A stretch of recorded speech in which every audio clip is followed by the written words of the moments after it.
피청구인이라고 말하겠습니다. 1항입니다.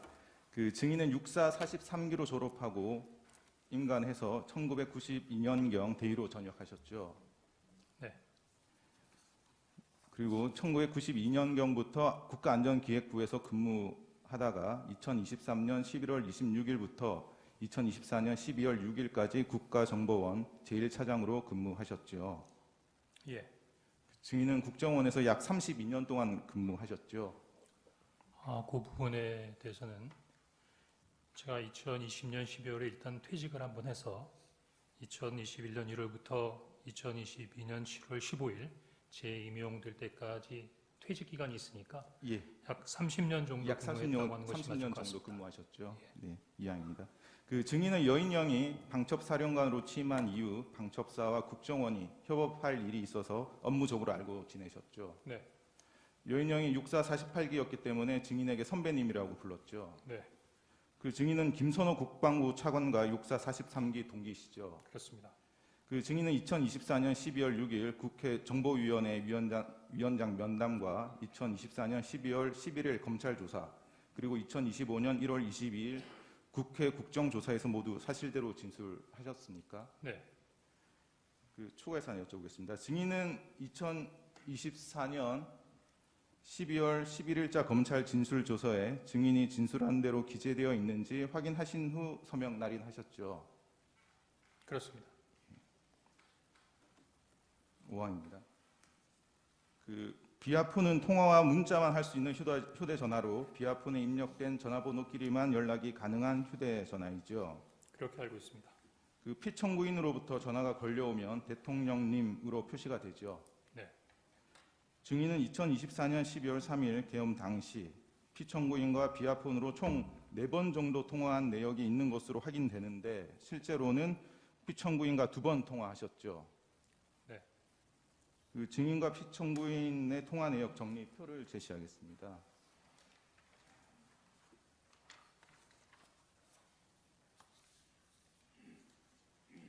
증인과 피청구인의 통화 내역을 정리하면 이 표의 내용이 맞죠? 네. 다행입니다. 증인은 2024년 12월 3일 오후 저녁 8시경에 피청구인으로부터 비아폰으로 걸려온 전화를 받지 못하셨죠. 네. 보좌관으로부터 피청구인이 비아폰으로 전화했다는 연락을 받고 12월 3일 오후 8시 22분경에 피청구인에게 다시 전화를 거셨죠. 네. 피청구인은 증인에게 별일 없냐라고 말하면서 한두 시간 후에 중요하게 할 이야기가 있으니 전화기를 잘 듣고 대기하고 있으라고 지시하였죠. 네. 증인은 곧바로 증인의 집무실로 복귀하셨죠. 네.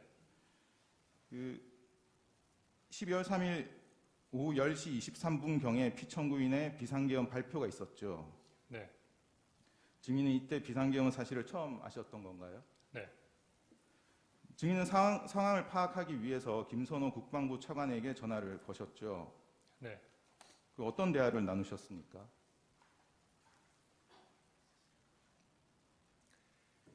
일단은 직무실에 있는 TV를 통해서 비상계엄이 발령되는 걸 보고 당시 국정원은 비상계엄이 발표된다는 것도 그랬지만 어떠한 사항으로 비상계엄이 발령된다는 부분에 대한 일체의 정보를 가지고 있지 않았습니다.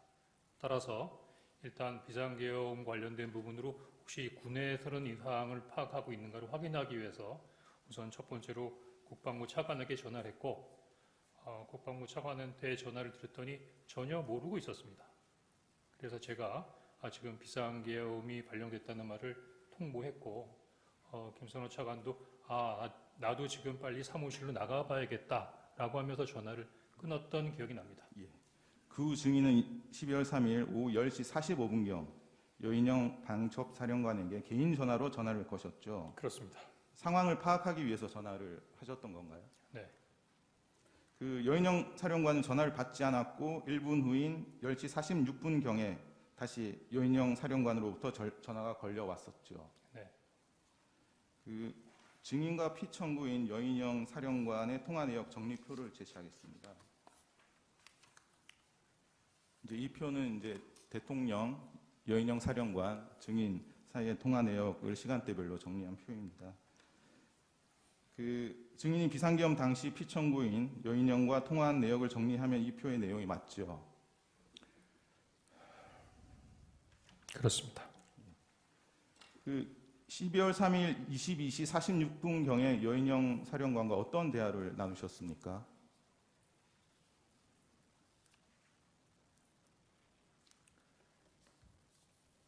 22시 46분이라고 하면 국방차관과 통화한 다음에 전화를 말씀하시는 거죠? 예, 그렇습니다. 계엄령 발표 이후에. 국방차관한테 얘기했을 때와 똑같이 어떤 상황인가를 물었습니다.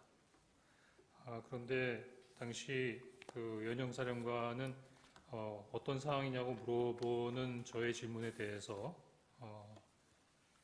저희도 몰랐습니다. 그냥 위에서 시키는 대로 하는 겁니다. 라고 답변을 했고 뭐 상당히 바쁘게 돌아가서 그런지 추가적인 부분으로 대화하려는 어떤 느낌이 없어서 방첩사까지도 이 상황을 모르고 있었나? 라는 궁금증을 좀 가진 상태에서 전화를 끊었습니다. 예. 그 증인은 조태용 국정원장에게도 전화를 하셨죠. 네. 근데 국정원장이 전화를 받지 않아서 비서실장을 통해 메모를 남기시고 국정원 제2, 3차장에게 비화폰으로 비상계엄 상황을 알리셨죠. 당시에 국정원장께서 비상계엄과 관련된 국무회에 가셨던 부분을 그 다음날 아침까지도 모르고 있었기 때문에 이 중요한 사항을 보고 드리기 위해서 원장님과 통화 또는 연락을 하려고 했었는데 그날 저녁에 잘 안 됐었습니다. 그래서 증인은 국정원장을 만나기 위해서 국정원장 공관으로 이동하셨죠. 당시 약간의 버그가 있었는데 보좌관들이 아마 원장님께서 관저에 계시는 것 같습니다라고 하는 잘못된 보고를 받고 아마 주무시고 계셔서 밑에 있는 직원들이 깨워드리지 못하는 건가라는 생각이 듣기도 해서 제가 직접 그 국정원 경내에 있는 원장님 관저로 직접 보고하러 내려갔었습니다. 그리고 그 직후에 그 피청구인이 12월 3일 오후 10시, 밤 10시 53분경에 증인에게 전화를 걸었죠. 그렇습니다. 그래서 봤지, 비상계엄 발표하는 거 이번 기회에 싹 다 잡아들여, 싹 다 정리해. 국정원에도 대공수사권을 줄 테니까 우선 방첩사를 도와 지원해. 자금이면 자원, 인력이면 인력, 무조건 도와. 라는 취지로 말하였죠. 그렇게 기억합니다. 증인은 검찰 조사에서 당시 피청구인이 뭔가 흥분해서 자랑하듯이 이 얘기를 했다고 진술을 하셨죠. 다소 주관적인 얘기인 부분인 것 같은데 적절치 못했던 것 같습니다. 이렇게 진술하신 적은 있으시죠? 그렇습니다. 그 증인은 싹 다 잡아들여를 어떤 의미로 이해하셨습니까? 말뜻 그대로 이해했습니다. 그 누구를 잡아들이라는 취지로 이해를 하셨습니까? 당시의 통화 내용으로 보면 그런 말씀을 하시면서도 구체적으로 대상자, 즉 목적어를 규정하지 않으셨기 때문에 당시로서는 뭔가 잡아야 된다는 생각은 들었었는데 누구를 잡아야 된다라고 하는 부분까지는 저한테 전달받지 못했습니다. 그 증인은 12월 3일 22시 58분경에 피청구인의 지시 내용을 구체적으로 확인하기 위해서 여인영 사령관에게 전화를 거셨죠. 방금 그 변호인께서 물어보신 대로 뭔가 지시를 하셨는데 목적어가 없었습니다. 그 목적어가 없었던 부분을 저는 두 가지로 추정을 하는데 하나는 저는 1차장이기 때문에 원장님한테 이미 그 관련된 부분의 내용을 했나 그래서 나중에 한번 원장님한테 들어봐라 라는 취지로 말씀하신 건지 아니면 그 말씀을 하신 다음에 바로 방첩사를 지원하라고 말씀하셨기 때문에 방첩사를 지원하라고 했으니까 방첩사하고 협의하는 과정에서 알 수 있겠다 한 그 두 가지 정도의 추정을 했고 또 대통령께서 말씀하시는데 거기다 대고 누구를 잡으란 말입니까? 라고까지 여쭤보지 못했습니다. 그래서 22시 58분경에 여인영 사령관에게 이제 전화를 거셨고 어떤 대화를 나누셨습니까? 아마 전화가 두 번으로 나눠질 겁니다.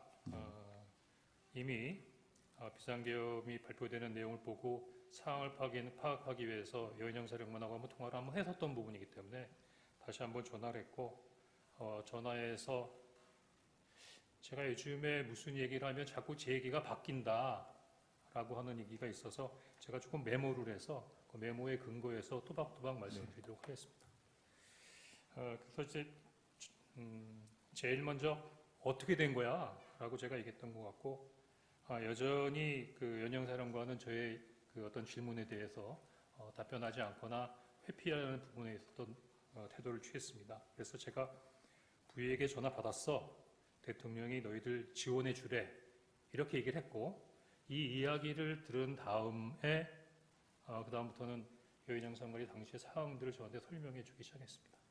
네, 그래서 두 번 통화를 하셨는데 처음에 22시 58분경에는 이제 여인영 사령관에게 전화를 걸었더니 여인영 사령관이 뭔가 지시를 하느라고 바빴고 그래서 증인과는 제대로 대한 대화를 못했다고 이렇게 검찰에 진술하셨는데 이게 네. 사실이죠. 예.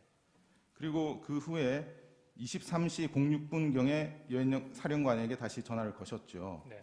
이때 이제 증인이 말씀하신 V로부터 연락을 받았어라고 하니까 여인영 사령관이 처음에는 이제 뭔가 말하는 것을 주저하다가 증인이 대통령으로부터 연락을 받았다고 하니까 그때 이제 얘기를 하기 시작했죠. 네. 그래서 여인영 사령관은 증인에게 국회는 경찰과 협조해서 봉쇄하고 있습니다. 선배님 이걸 도와주세요. 저희 체포조가 나가 있는데 소재 파악이 안 돼요. 명단 불러드릴게요라는 취지로 이야기를 했죠. 네. 여인영이 사용한 정확한 워딩이 체포조 맞습니까? 네. 그 증인은 여인영 사령관이 불러주는 명단을 받아 적으셨나요? 예. 받아 적었습니다. 그 체포 명단이 적힌 메모를 제시하겠습니다.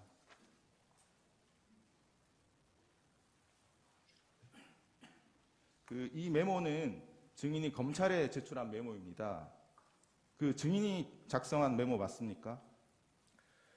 조금 설명을 드리면 아까 말씀드린 대로 제가 국정원장에게 보고를 드리기 위해서 관저에 갔었고 관저에 내려가 있는 상태에서 대통령님으로부터 전화를 받았습니다.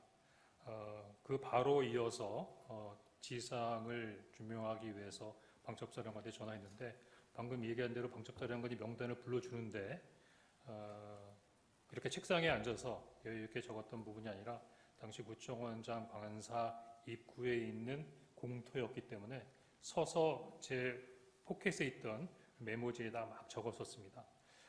사무실에 가서 다시 보니까 제가 봐도 이거 알아보기 어려울 만한 것 같아서 제가 보좌관을 불러서 야 이거 좀 정서해봐라 라고 해서 적었는데 지금 정서로 되어 있는 대당자들의 인물의 어떤 글자는 제 보좌관의 글씨고 이 밑에 막 흘려 써 있는 글씨체가 제 글씨체입니다. 제가 왼손잡이라서 글씨체가 조금 좀 흘려 쓰는 부분이라 상대방들이 좀 알아보기 어렵습니다. 그래서 그렇게 만들어진 메모입니다. 증인이 말씀은 요 위쪽 그 체포 명단이 적힌 부분은 제 메모를 제가 막 쓴 메모를 보고 제 보좌관이 보좌관이 정서로 옮겨 적은 거고 예. 요 밑에 막 흘려 써 있는 부분은 제 그 메모에다가 당시 사령관이 저한테 얘기했던 부분들을 잊지 않기 위해서 추가로 제가 그 위에 덧붙여서 메모를 해놓은 겁니다. 예. 이 메모를 보면 처음엔 16명, 14명이라는 기재도 있고 16명이라는 기재가 있었고 그 후에 이 16명이라는 기재가 이제 삭선 표시돼서 지워진 것으로 보입니다. 조지호 경찰청장도 검찰 조사에서 여인형으로부터 총 16명의 체포 명단을 들었고 이재명 대표에게 무죄를 선고한 김동연 판사도 체포 대상에 포함되어 있었다고 진술을 했습니다. 혹시 증인이 기억하는 체포 명단이 총 16명 맞나요? 사실대로 말씀드리면 그때 그 밤에 서서 막 메모를 하는데 14명이든 16명이든 그걸 또박또박 다 적을 수 있는 상황이 아니었고요. 적다 보니까 이게 뭐지? 하는 생각이 들어서 그 뒤에 있는 부분들은 대부분 한 반 정도 적다가 추가로 적지 않았고 나중에 나름대로 좀 약간 기억을 회복해서 적어보니까 한 14명, 16명 정도가 됐나? 그렇게 기억하고 있습니다. 예, 알겠습니다. 그 증인은 체포 명단을 들을 때 어떤 생각이 들었습니까? 일단은 뭔가 좀 잘못됐구나 그런 생각을 했습니다. 그 메모 아래쪽을 보시면 이렇게 되어 있습니다. 별표 표시 1조, 2조 축차 검거 후 방첩사 구금시설 감금조사 그 아래쪽에 별표 검거를 요청 위치 추적과라고 기재가 되어 있습니다. 네, 이 내용 여인영 사령관이 불러준 말을 기재한 것인가요? 그렇습니다. 그 여인영은 1조, 2조가 축차 검거 후에 방첩사 구금 시설에서 감금 조사할 예정입니다. 지금 제일 급한 게 검거를 위한 위치 추적인데 위치 추적을 부탁드립니다라는 취지로 말을 했던 겁니까? 그렇게 이해했습니다. 그러니까 그 말 뜻은 체포 대상의 중요도에 따라서 두 개 조로 나누어서 조별로 순차로 검거해서 방첩사 구금 시설에 감금하고 조사한다는 의미 맞나요? 예, 그렇게 이해했습니다. 그 증인은 요 체포 명단 14명에서 16명에 대해서 위치 추적을 하셨습니까? 하지 않았습니다. 그 국정원에서는 영장 없이도 위치 추적을 할 수 있나요? 할 수 없습니다. 그 증인은 여인영의 위치 추적 요청이 영장 없이 위법한 방법을 써서라도 체포 대상의 위치를 알아봐 달라는 요청으로 이해하셨습니까? 물론 그렇습니다만 당시는 비상계엄 상황하였고 대통령이 지시면 상당히 초법적인 상황에서 이런 부분들이 이루어져야 하는가라는 부분을 잠시 고민한 것은 사실입니다. 알겠습니다. 사항은 답변은 생략하고요. 아닙니다. 그 여인영과의 통화 당시 방첩사가 수행하기로 되어 있던 비상계엄 관련 임무 중에서 경찰과 협조해서 국회 봉쇄하는 것 그리고 체포주 운영 말고 다른 내용은 더 없었습니까? 다른 것은 기억나지 않습니다. 그래서 증인은 피청구인이 증인에게 지시한 방첩사 지원을 체포조 임무를 도와주는 것으로 이해했던 것인가요? 그렇습니다. 그 체포 지시가 피청구인의 뜻이라는 것을 확인했는데도 왜 그 지시를 따르지 않았습니까? 첫 번째는 명단에 나와 있는 명단 한 사람 한 사람을 보면서 두 번째는 방첩사관관이 얘기했던 그럼 이 사람들을 체포해서 방첩사 구금시설에 감금한 다음에 조사한다는 향후의 계획을 듣고 그거 어떻게 합니까? 네. 추가해서 하나 여쭤보겠습니다. 증인은 2025년 1월 22일 국회 국정조사에서 이렇게 말씀하셨습니다. 대통령을 좋아했다. 대통령이 시키는 것은 다 하고 싶었다. 라고 진술하셨죠. 네. 그런데 체포 명단을 듣고 체포를 도와주는 것을 도저히 할 수 없었던 것인가요?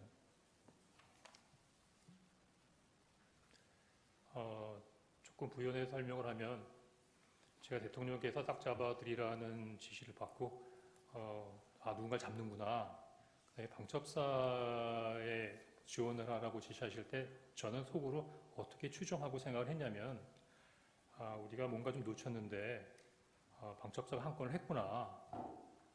지난번에 국회에서 말씀드릴 때는 국내라고 그러는데 국내가 아니라 군대 내에 방첩사가 군을 담당하니까 그래서 군대 내에 어떤 그 감첩단 사건을 방첩사에서 적발했기 때문에 지금 방첩사가 굉장히 급하게 진행되고 있는 부분이고 그렇다고 하면 당연히 국정원에도 그런 부분들을 지원해 줘야 되는 부분이기 때문에 우리 국정원도 동원이 돼야 되는 거구나라고 생각해서 사실은 급하게 방첩사령관한테 전화를 했던 겁니다. 그런 추정을 가지고. 근데 명단을 딱 받아보니까 제가 생각했던 부분하고 많이 달랐고 사실은 지금도 이런 분들을 왜 체포해서 구금해서 감금 조사하려고 그랬는지 아직도 이해 못하겠습니다. 예, 알겠습니다. 구항입니다. 그 증인은 12월 3일 23시 30분경 조태용 국정원장 집무실에서 국정원장, 국정원 제2, 3차장, 기획조정실장과 함께 비상계엄에 관한 긴급 회의를 하셨죠. 네. 그리고 증인은 이 정무직 회의, 긴급 회의 직후에 조태용 국정원장을 다시 찾아가서 독대를 하셨죠. 네. 그리고 그 국정원장에게 피청구인이 방첩사를 지원하라고 합니다. 그리고 방첩사가 이재명, 한동훈을 잡으러 다닙니다. 라고 보고하셨죠. 네. 그 얘기를 들은 조태용 국정원장은 어떤 반응을 보였습니까?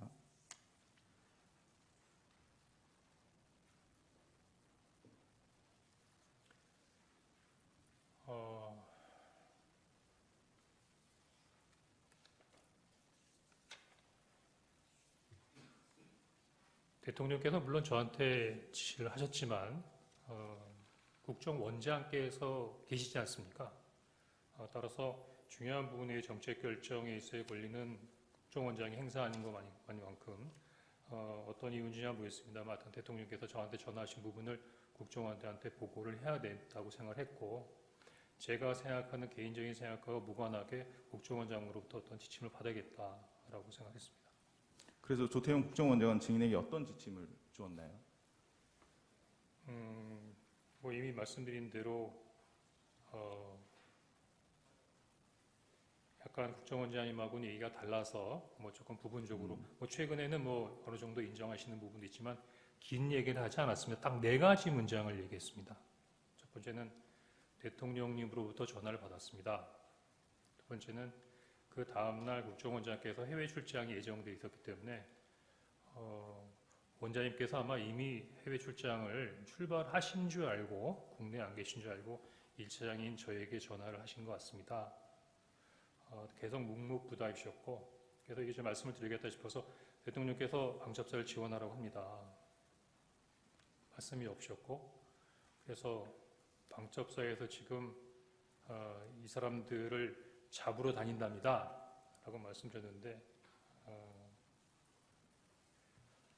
내일 얘기합시다 라고 말씀하셔서 아니 이게 내일 얘기할 사항인가 싶어서 원장님 최소한의 업무 방향과 지침을 주셔야죠 라고 말씀드렸더니 대화하는 소파에서 일어나셔 가버리셨기 때문에 좀 더 세부적인 내용을 보고 드릴 수 있는 기회가 없었고 아무런 지침도 주지 않으셨습니다. 예, 알겠습니다. 다행입니다.